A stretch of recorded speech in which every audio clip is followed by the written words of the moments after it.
I was raped. It was someone that I knew, but unfortunately that day he didn't take no for an answer.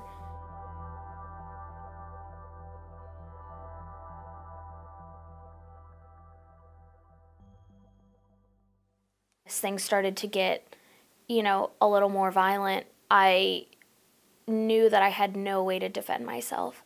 I couldn't carry. My gun was, unloaded and locked in my gun cabinet in Virginia.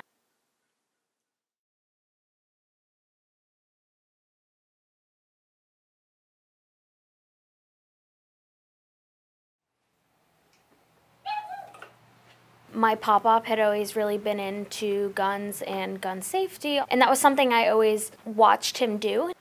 So I told him that I wanted to learn how to shoot. He took me to Bob's Gun Shop in downtown Norfolk. I was probably like 8 or 9, and I loved it.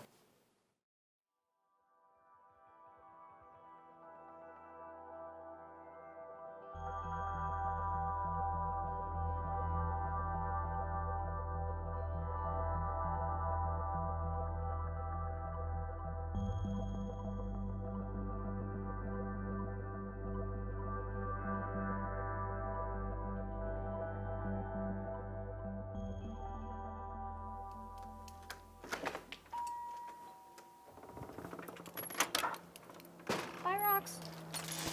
God forbid someone was to ever try to hurt me again in that way, I had a way to protect myself, that I didn't have to worry about being raped and thinking to myself, how can I get to the knife block? Like, that's not something that that I ever want to have to think about again. Go ahead, you have the right of way.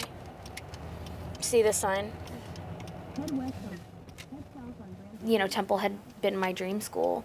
And so to leave that was very hard, but I knew in my heart that it was what I had to do. I had to come home. Not being able to carry on my campus felt like I was sort of being victimized all over again.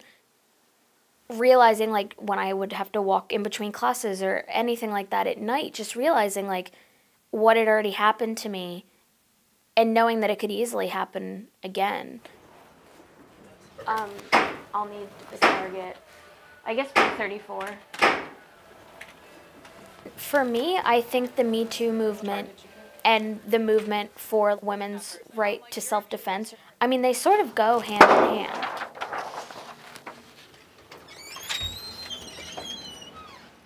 It's frustrating, but it sometimes feels like when you're pro-Second Amendment that your story doesn't matter as much.